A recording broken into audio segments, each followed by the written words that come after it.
श्री गुरुभ्यो नमः परमगुरुभ्यो नमः श्रीमदानन्दतीर्थभगवत्पादाचार्यगुरुभ्यो नमः।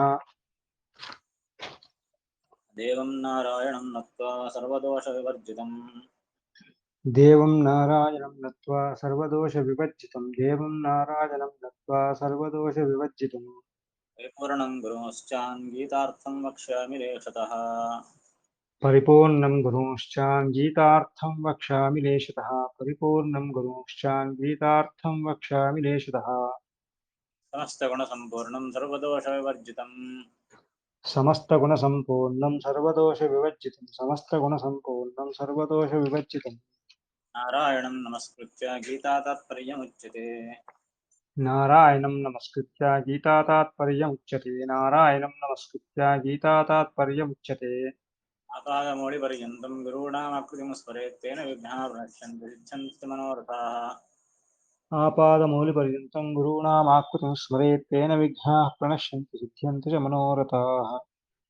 श्रीगुरुभ्यो नमः। ద్వితీయాధ్యాయం 39వ శ్లోకంలో కృష్ణుడు ఏం చెప్పాడు?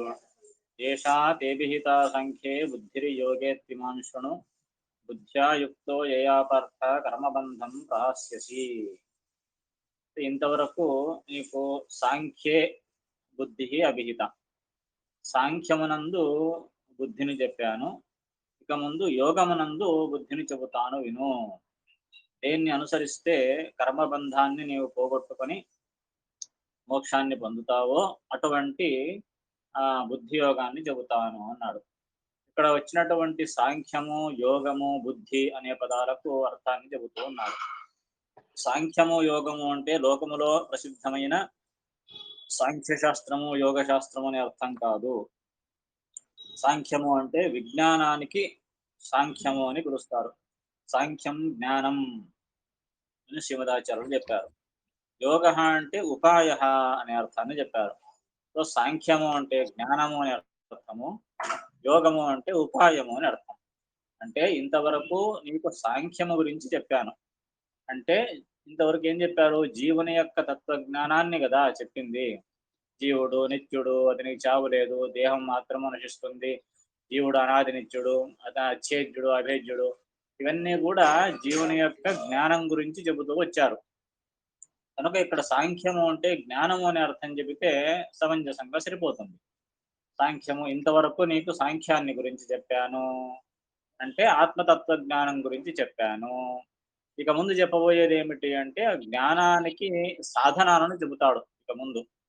కనుక యోగ అంటే ఉపాయము, సాధనము అని అర్థం.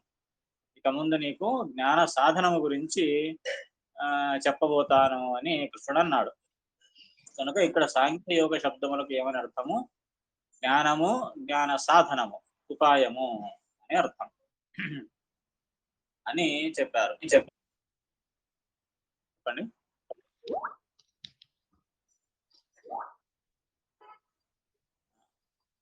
ముందుగా కర్మయోగ విశిష్యతే అని కూడా కృష్ణుడు ముందు చెప్పబోతాడు కనుక ఇక్కడ యోగ శబ్దానికి ఉపాయం అని అర్థము అని కూడా చెప్పారు. తర్వాత మళ్ళీ దాన్ని వివరిస్తున్నారు చూడండి. నిందితత్వాచైతరయోహో సాంఖ్యం చెప్పిన తర్వాత దృష్టా యోగ ప్రయుక్త అదైపోయింది కదా. దృష్టా యోగా ప్రయుక్తాశ్చ పుంసాం శ్రేయ ప్రసిద్ధేతి ప్రయోగాత్ భాగవతే. భాగవతమునందు ఈ యోగము అనే దాన్ని ఉపాయము అనే అర్థంలో చెప్పారు అని దానికి ప్రమాణం ఇచ్చారు.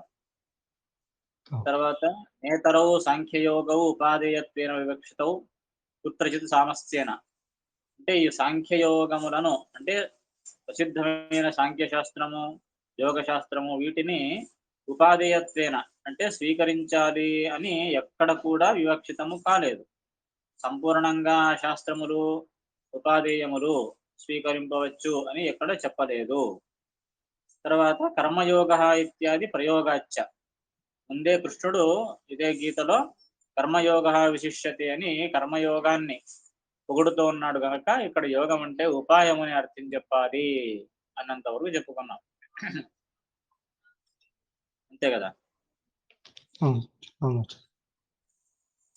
దాని తర్వాత నిందితత్వాచ్చ ఇతరయోః నిందితత్వాచ్చ ఇతరయోః నిందితత్వాచ్చ ఇతరయోః మోక్షధర్మేషు భిన్నమతత్వముక్త్వా మోక్షధర్మేషు భిన్నమతత్వముక్త్వా మోక్షధర్మేషు భిన్నమతత్వముక్త్వా చరాత్రస్తుత్యా పంచరాత్రస్తుత్యా మరొక కారణాన్ని కూడా చెబుతూ ఉన్నారు. ఇక్కడ చెప్పినటువంటి సాంఖ్యయోగములకు సాంఖ్య శాస్త్రము యోగ శాస్త్రము అని అర్థం కాదు అని చెప్పడానికి మరి ఒక కారణాన్ని కూడా చెబుతూ ఉన్నారు అనమాట. ఏమని? నిందితత్వాచ్చ ఇతరయోహో ఇతరయోహో అంటే ఇతరములైన ఆ రెండింటికి, అంటే ఇక్కడ చెప్పినటువంటి జ్ఞానము ఉపాయము అని కాక సాంఖ్య శాస్త్రము యోగ శాస్త్రము అని ఏమైతే ఒకవేళ తెలుసుకుంటే అటువంటి ఆ సాంఖ్య యోగ శాస్త్రములను నిందితత్వాచ్చ నిందించారు. ఎక్కడ నిందించారు? మోక్షధర్మేషు, మహాభారతంలోనే మోక్షధర్మ పర్వము అనే పర్వంలో భిన్నమతత్వం ఉక్త్వా పంచరాత్ర స్తుత్య, మహాభారతం యొక్క మోక్షధర్మ పర్వంలో ఒక శ్లోకం వస్తుంది. ఏమని? సాంఖ్యం యోగ పాశుపతం వేదారణ్యకమేవ చ జ్ఞానాన్యేతాని భిన్నాని నాత్ర కార్య విచారణ పంచరాత్రస్య కృత్స్నస్య వక్త నారాయణ స్వయం జ్ఞానే శ్వేతేషు రాజేంద్ర సర్వేష్వేతద్విశిష్యతే అని రెండు శ్లోకాలు వస్తాయి మోక్షధర్మ పరమంలో. అక్కడ ఏం చెప్పారు అని అంటే, ఈ సాంఖ్య శాస్త్రము యోగ శాస్త్రము పాశుపతము వేదము ఇవన్నీ భిన్న భిన్న మతములు, వేరువేరు విషయాన్ని చెబుతాయి. అంటే సాంఖ్య శాస్త్రము యోగ శాస్త్రము పాశుపతము వీటిని వేదమునకు భిన్నంగా చెప్పారనమాట. అంటే వేదం చెప్పేది ఒకటి, ఈ సాంఖ్య యోగ పాశుపత శాస్త్రాలు చెప్పేవి ఒకటి, కానీ భిన్న మతాన్ని ప్రదర్శించారు, రెండు వేరే వేరే అని చెప్పి. పంచరాత్ర గ్రంథాన్ని పొగిడారు. పంచరాత్ర గ్రంథాన్ని సాక్షాత్తుగా నారాయణుడే చెప్పాడు. ఈ పంచరాత్ర గ్రంథము విశిష్టమైనటువంటి గ్రంథము అని పొగిడారు. అంటే అప్పుడు అర్థం ఏమైంది? ఈ సాంఖ్య శాస్త్రం యోగ శాస్త్రములను నిందిస్తూ ఉన్నారు అని అర్థమైంది కదా. దాన్నే చెబుతున్నారు ఇక్కడ. నిందితత్వాచ్చ ఇతరయోహో మోక్షధర్మేషు, మోక్షధర్మ పరమంలో ఇతరయోహో అంటే సాంఖ్యయోగ శాస్త్రములు రెండింటినీ నిందితత్వాచ్చ నిందించారు. ఎలా నిందించారు?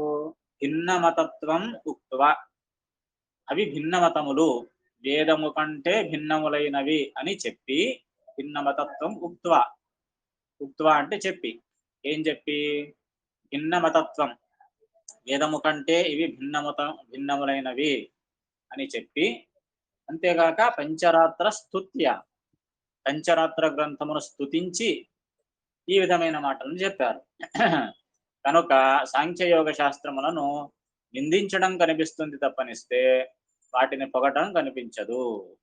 ఇది ఒక కారణం.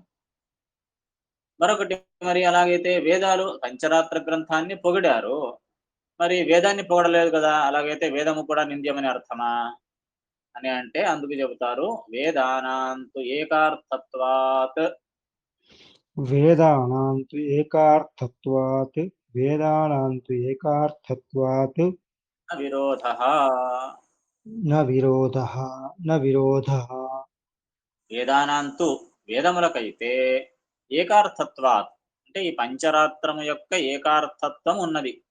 పంచరాత్రములకు వేదములకు ఏకార్థత్వం ఉన్నది అంటే రెండు ఒకే అభిప్రాయం చెబుతున్నాయి.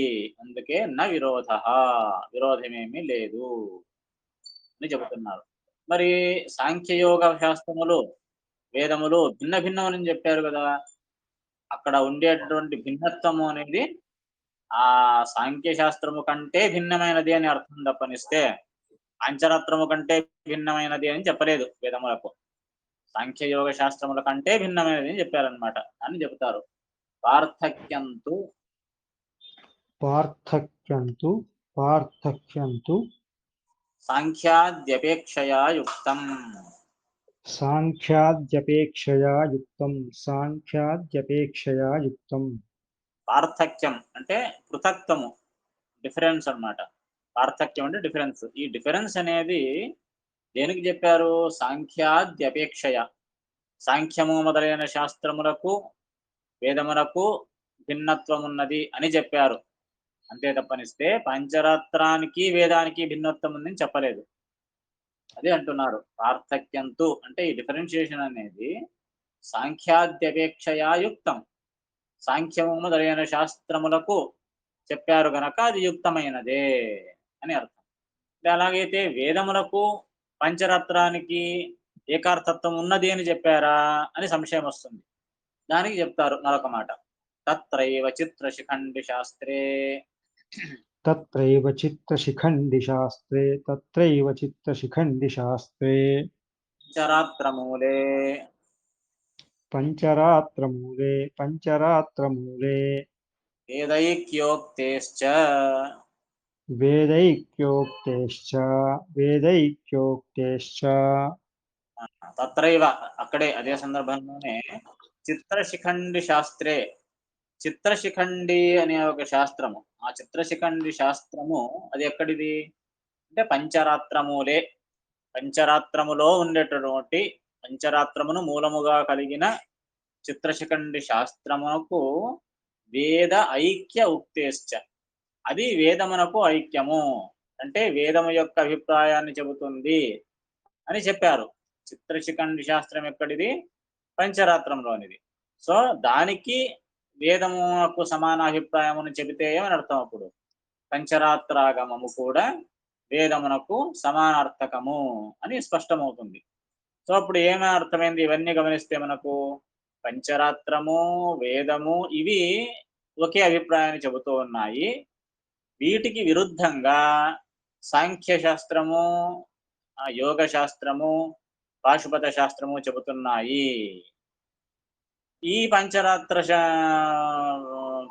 గ్రంథం ఉత్తమమైనది. ఇంత అక్కడ మాట వచ్చింది. ఆ మోక్షధర్మ పర్వంలో ఈ మాట వచ్చింది. సో ఈ మాటల వల్ల తెలిసేది ఏమిటి మనకు? పాంచరాత్ర ఆగమాన్ని పొగిడారు. తర్వాత దీనికి విరుద్ధంగా సాంఖ్యయోగ శాస్త్రములు ఉన్నాయి అని చెప్పారు. ఈ పంచరాత్ర ఆగమానికి, వేదానికి సమానార్థకత్వం చెప్పారు. ఇన్ని మాటల వల్ల మనకేం తెలుస్తుంది? ఆ పాంచరాత్ర శాస్త్రం ఉత్తమము అని తెలుస్తుంది. దానికి సమానమైనటువంటి వేదము అది ఉత్తమం అని తెలుస్తుంది. దానికి విరుద్ధమైన సాంఖ్యయోగ శాస్త్రములు అవి నింద్యములు, అప్రమాణములు అని తెలుస్తుంది. కనుక వీటన్నింటినీ పరికించి చూసినప్పుడు ఇక్కడ చెప్పినటువంటి సాంఖ్యయోగ పదములకు ఆ శాస్త్రములని అర్థము కాదు అని చెబుతూ ఉన్నారన్నమాట. దాన్నే ముందు స్పష్టీకరిస్తున్నారు. ఏవమేవ సర్వత్ర एवमेव सर्वत्र एवमेव सर्वत्र సాంఖ్యయోగ శబ్దార్థః साङ्ख्ययोगशब्दार्थः साङ्ख्ययोगशब्दार्थः ఉపాదేయః వర్ణనీయః. उपादेयः वर्णनीयः उपादेयः वर्णनीयः ఏవమేవ ఇదే రీతిగా సర్వత్ర అంటే అన్ని చోట్ల, గీతలో భగవద్గీతలో అన్ని చోట్ల ఎక్కడెక్కడైతే ఈ సాంఖ్య యోగ అనే శబ్దములు వస్తాయో అక్కడంతా కూడా సాంఖ్య యోగ శబ్దార్థ ఉపాదేయ వర్ణనీయ. ఈ సాంఖ్య యోగ శబ్దార్థమునకు ఇదే రీతి అర్థం చెప్పాలి. ఉపాదేయ అంటే స్వీకరింపదగినది అని, వర్ణనీయ చెప్పాలి అని అర్థం. ఇప్పుడు చెప్పినట్లుగా సాంఖ్యయోగ శబ్దములకు ముందు ముందు గీతలో ఎక్కడ ఈ సాంఖ్యయోగ పదములు వచ్చినా అంటే వాటిని పొగుడుతూ దాని ప్రకారంగా ఎక్కడ చెప్పినా కూడా ఇదే అర్థాన్ని స్వీకరించాలి. ఏ అర్థము? సాంఖ్యము అంటే జ్ఞానము, యోగము అంటే ఉపాయము. ఇది తలలో పెట్టుకోవాలి. ఈ గీత మొత్తంలో ఇదే అర్థం అన్నమాట. సాంఖ్యము అంటే జ్ఞానము, యోగము అంటే ఉపాయము అనే అర్థాన్నే స్వీకరించాలి అని చెబుతూ ఉన్నారు. ఇది ఒక మాట. ఇది ఒక రకంగా సమర్థించారు. మరొక మాటను కూడా చెబుతారు. ఏమని? యుక్తేశ్చ. युक्तेश्च युक्तेश्च యుక్తి అంటే లాజిక్. లాజికల్ గా థింక్ చేసినప్పుడు కూడా ఈ విషయం తెలుస్తుంది అని అంటూ ఉన్నాడు. ఏమిటి ఆ లాజిక్ అని అంటే దాన్ని చెబుతున్నారు. జ్ఞానం హి జైవ ముక్తం. జ్ఞానం హి జైవముక్తం జ్ఞానం హి జైవముక్తం ఉపాయశ్చ వక్ష్యతే. ఉపాయశ్చ వక్ష్యతే ఉపాయశ్చ వక్ష్యతే. ఇంతవరకు ఇప్పుడు ఈ శ్లోకంలో ఏం చెప్పాడు కృష్ణుడు? అయ్యా, నీకు సాంఖ్యము గురించి చెప్పాను ఇంతవరకు, ఇక ముందు యోగము గురించి చెబుతాను. ఇంత మాట ఉంది శ్లోకంలో. కృష్ణుడు చెప్పినటువంటి మాట ఇది.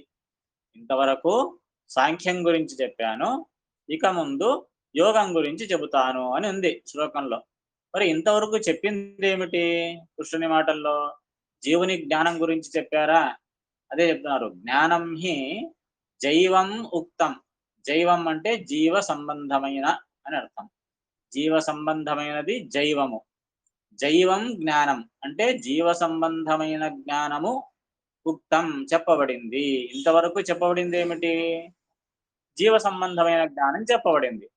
సో కృష్ణుడు అన్న మాటకు అర్థం ఏమవుతుంది అప్పుడు? ఇంతవరకు సాంఖ్యం గురించి చెప్పాను అంటే ఏమర్థం? అప్పుడు సాంఖ్యం అంటే జ్ఞానం అని అర్థం తెలుస్తోంది కదా, అక్కడే లాజికల్ గా థింక్ చేసినప్పుడు ఈ అర్థం స్పష్టమైపోతోంది కదా. ఇంతవరకు జీవుని జ్ఞానం గురించి చెప్పాడు కృష్ణుడు. సో ఇప్పుడు సాంఖ్యం గురించి చెప్పాను అంటే ఏమర్థం అప్పుడు? సాంఖ్యమునకు జ్ఞానము, ఆత్మతత్వ జ్ఞానము అని అర్థమవుతుంది. ఇక తర్వాత ఇక ముందు యోగం గురించి చెబుతాను అన్నాడు. తర్వాత ఇప్పుడు ఇక ముందంతా చెప్పబోయేది ఏమిటి కృష్ణుడు? ఉపాయశ్చ వక్ష్యతే. ఉపాయ, ఆ ఉపాయాన్నే వక్ష్యతే చెప్పబోతున్నాడు. ఆ జ్ఞానమునకు ఉపాయమునే చెప్పబోతూ ఉన్నాడు. సో అప్పుడు యోగము అనే శబ్దానికి ఏమర్థమవుతుంది? ఉపాయము అనే అర్థమే తెలిసిపోతుంది. అందుకే యుక్తేశ్చ అన్నాడు. అంటే లాజికల్ గా థింక్ చేసినప్పుడు కూడా, యుక్తితో విచారం చేసినప్పుడు కూడా ఈ సాంఖ్య యోగ శబ్దములకు జ్ఞానము ఉపాయము అనే అర్థమే స్పష్టమవుతోంది అని చెబుతూ ఉన్నారు అన్నమాట. సరే, ఇంతవరకు అయింది. శ్లోకంలో మరొక మాట వచ్చింది. ఏమిటి?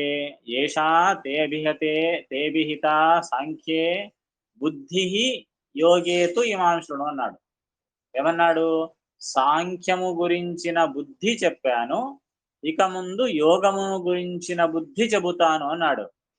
సాంఖ్యం గురించి బుద్ధి చెప్పాను అంటే ఏమర్థము? బుద్ధి చెప్పడం ఏంది అంటే అందుకు చెబుతున్నారు. బుద్ధి అనే మాటకు అర్థం ఏమిటి అని చెబుతూ ఉన్నారు. బుధ్యతే అనయా ఇది బుద్ధి. బుధ్యతే అనయా ఇది బుద్ధిః బుధ్యతే అనయా ఇది బుద్ధిః. బుద్ధి అనే శబ్దానికి అర్థం ఏమిటి? బుద్ధి అనే మాట యొక్క ఆ ఎలా పుట్టింది ఆ బుద్ధి అనే మాట అని చెబుతాం. బుధ్యతే అనయా ఇది బుద్ధి. బుద్ధి అనే మాట ఎలా పుట్టింది అంటే బుధ్యతే అనయ. బుధ్యతే అంటే తెలియబడుతుంది అని అర్థం. బుధ్యతే అనయా. అనయా అంటే దీని వలన. దీని వలన తెలియబడుతుంది. దేని వలన తెలియబడుతుందో దాన్ని బుద్ధి అంటారు.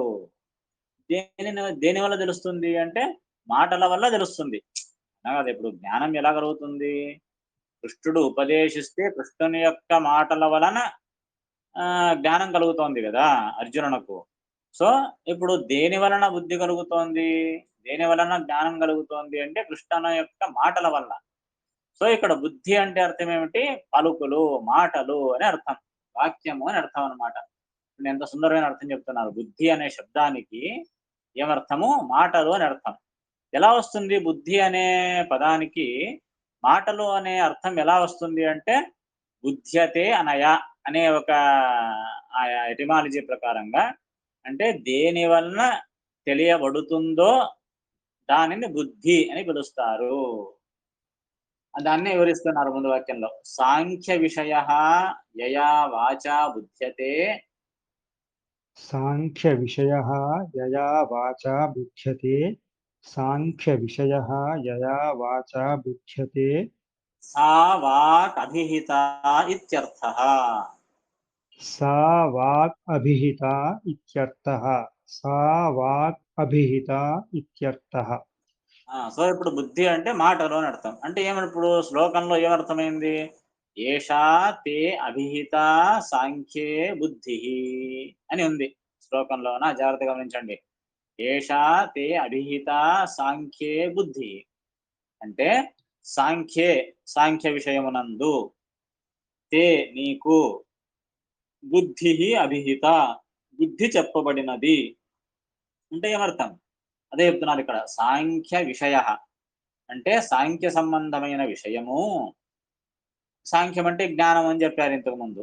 సో జ్ఞాన సంబంధమైన విషయము యయా వాచ, ఏ మాట చేత బుధ్యతే తెలియబడుతుందో, సా వాక్ ఆ మాట అభిహిత చెప్పబడినది ఇత్యర్థ అని అర్థం అక్కడ. అంటే కృష్ణుని యొక్క మాట ఏమైంది ఇప్పుడు? ఆ మాటకి ఏమని అర్థమైంది? ఏ మాట చేత నీకు జ్ఞాన విషయము తెలియబడినదో ఆ మాట ఇంతవరకు చెప్పబడినది అని అర్థం. సో ఇప్పుడు బుద్ధి అనే మాటకు మాట, పలుకు, వాక్యము అని అర్థం అనమాట. మనము వ్యవహారంలో కూడా అంటుంటాం చూడండి. ఏమయ్యా అతనికి బుద్ధి చెప్పాను అంటారా లేదా? అతనికి బుద్ధి చెప్పాను అనే వ్యవహారంలోనే మనం మాట అంటాం. బుద్ధి చెప్పడం ఏంది? బుద్ధి చెప్పాను అంటే దానికి అర్థం ఏమిటి? అతనికి బుద్ధి వచ్చేటట్లుగా నేను మాటలు పలికాను అనే కదా దాని అర్థం. చూడండి ఎంత సుందరంగా ఇక్కడ శ్రీమదాచార్యులు దాన్ని మనకు వ్యవహారానికి అనుగుణంగా ఇక్కడ మాట చెప్తూ ఉన్నారు. కృష్ణుని యొక్క ఆ శ్లోకంలో బుద్ధి అనే మాటకు పలుకు, వాక్యము అనే అర్థాన్ని ఎంత సుందరంగా తీసుకొస్తామని చూడండి. మనం కూడా వ్యవహారంలో మాట్లాడతాం ఈ విధంగా. అతనికి బుద్ధి చెప్పాను. అతనికి బుద్ధి వచ్చింది. బుద్ధి వచ్చింది సరే. బుద్ధి చెప్పడం ఏమిటి అనంటే, బుద్ధి అనే శబ్దానికి అక్కడ కూడా ఏమర్థము? బుద్ధి చెప్పడం అంటే, బుద్ధి వచ్చేటట్లుగా మాటలు చెప్పడము అని అర్థం అనమాట. బుద్ధి వస్తుంది. కానీ బుద్ధిని చెప్పడం ఏమిటి అంటే, బుద్ధి అనే మాటకు అక్కడ కూడా పలుకు, వాక్యము అని అర్థం. అదే అర్థాన్ని ఇక్కడ చెబుతూ ఉన్నారనమాట. సాంఖ్య విషయ యయా వాచా బుధ్యతే. జ్ఞాన విషయము ఏ మాట చేత అక్కడ చెప్పబడిందో, తెలియబడుతుందో ఆ వాక్యము చెప్పబడింది అని అర్థం. సో ఇంతవరకు సాంఖ్యము గురించి అంటే జ్ఞానము గురించి నీకు చెప్పాను. ఇక ముందు యోగము గురించి చెప్పబోతాను అని మాటకు అర్థమవుతుంది అని చెప్తూ ఉన్నారు.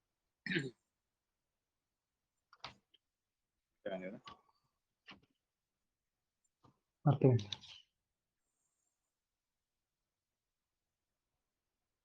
సో ఇంకా ఇక్కడే ఈ సాంఖ్యయోగములకు ఈ ప్రసిద్ధమైనటువంటి సాంఖ్యయోగ శాస్త్రములు కాదు అని చెప్పడానికి మరికొన్ని ప్రమాణాలను కూడా ఇస్తూ ఉన్నారన్నమాట. ఎంత స్పష్టంగా నిశ్చయంగా తెలుసుకోవాలి. ఎందుకంటే చాలా మంది ఇక్కడ సాంఖ్యయోగములకు ఆ శాస్త్రమునే అర్థం చెప్పేశారనమాట. అందుకే వాటిని ఖండించడానికి ఇంత స్పష్టంగా ప్రమాణాలనిచ్చి లాజికల్ గా వాటిని సమర్థిస్తూ ఉన్నారు కృష్ణుడు.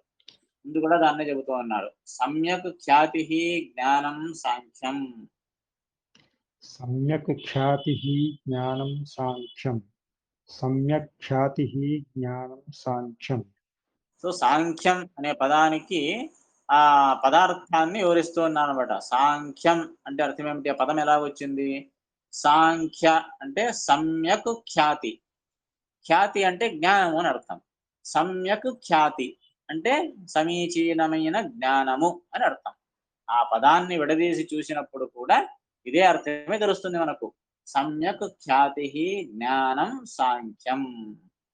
సమీచీనమైనటువంటి జ్ఞానానికి సాంఖ్యము అని పేరు. సో సాంఖ్యం అంటే జ్ఞానము అని అర్థమైంది. ఇక యోగము అంటే ఉపాయము అని అర్థం చెప్పారు కదా. సో యోగ శబ్దము కూడా ఇదే విషయాన్ని చెబుతుంది అని చెబుతూ ఉన్నారు. ఆ పదాన్ని కూడా విడదీసి వివరిస్తూ ఉన్నారు. యుజ్యతే అనేన ఇది యోగః తదుపాయః. యుజ్యతే అనేన ఇది యోగః తదుపాయః. యుజ్యతే అనేన ఇది యోగః తదుపాయః. యోగః అనే శబ్దానికి అర్థం ఏమిటి? యుజ్యతే అనేన. యుజ్యతే అంటే ఆ సాధనమవుతుంది అనే దీని చేత అది యోజింపబడుతుంది. అందుకే అది యోగః అంటే ఉపాయ అని అర్థం. దేని చేత ఇది యోజింపబడుతుందో, ఆ అర్థం తెలియబడుతుందో, జ్ఞానం తెలియబడుతుందో, దాని సాధనము, దానికి ఉపాయము అని అర్థమవుతుంది. యోగః అనే పదానికి కూడా ఉపాయము అనే అర్థం వస్తుంది అని చెప్పి, దీనికి సమర్థనగా శబ్ద నిర్ణయ గ్రంథంలో ఉండేటటువంటి డెఫినేషన్ కూడా ప్రమాణంగా ఇస్తూ ఉన్నారు. సమ్యక్ తత్వదృషి సాంఖ్యం. సమ్యక్ తత్వదృషి సాంఖ్యం. సమ్యక్ తత్వదృషి సాంఖ్యం. యోగః తత్సాధనం స్మృతం. యోగః తత్సాధనం స్మృతం. యోగః తత్సాధనం స్మృతం. ఇది శబ్దనిర్ణయే. इति शब्दनिर्णये इति शब्दनिर्णये శబ్దనిర్ణయం అనే గ్రంథంలో ఏమని చెప్పారు? సమ్యక్ తత్వదృషి సాంఖ్యం. సాంఖ్యం అంటే అర్థం ఏమిటి? సమ్యక్ తత్వదృషి అని అర్థం. సమ్యక్ అంటే సమీచీనమైన, తత్వదృషి తత్వములకు సంబంధించిన, దృషి దృషి అంటే జ్ఞానము అని అర్థం. దృష్టి, మంచి దృష్టి అంటారు కదా, దృష్టి అంటే జ్ఞానము అని అర్థం. సో సమీచీనమైన తత్వముల గురించి జ్ఞానమునకే సాంఖ్యము అని పేరు. తర్వాత యోగ తత్సాధనం స్మృతం. యోగము అంటే योग అర్థం ఏంటి? సాధనం. తత్సాధనం అంటే ఆ జ్ఞానమునకు సాధనము అని అర్థం. యోగం అంటే తత్సాధనం స్మృతం, దానికి సాధనము అని చెప్పబడింది. దానికి అంటే జ్ఞానానికి సాధనం అని చెప్పబడింది. సో సాంఖ్యము అంటే జ్ఞానము, యోగము అంటే ఉపాయము అనేది కూడా ఈ శబ్ద నిర్ణయ గ్రంథం నుండి స్పష్టమవుతోంది అనే మాట చెబుతూ ఉన్నారు. ఇక ముందు ఇంకా మరికొన్ని ప్రమాణాలను చెప్పి ఆ సాంఖ్యశాస్త్ర యోగ శాస్త్రములు కాదు అనే విషయాన్ని సమర్థిస్తూ ఉన్నారు. టైం అవుతుంది, వచ్చే క్లాస్లో చూద్దాము. ఏమైనా సంశయం ఉంటే అడగచ్చు.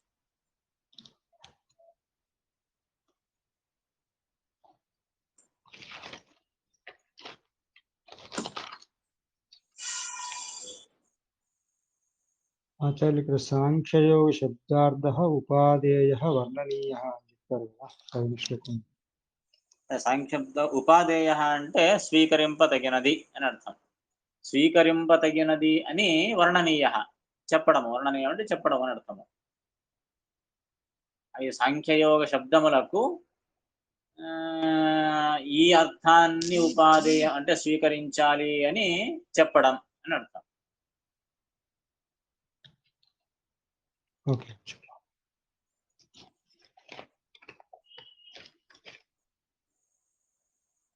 యుక్తేశ్చ అంటే తర్కముచే అని. తర్కము చేత. యుక్తి అంటే తర్కము, లాజిక్, అనుమానము, యుక్తి, తర్కము ఇవన్నీ సమానార్థకము. తర్కము చేత కూడా ఈ విషయాన్ని చెప్పవచ్చు అని.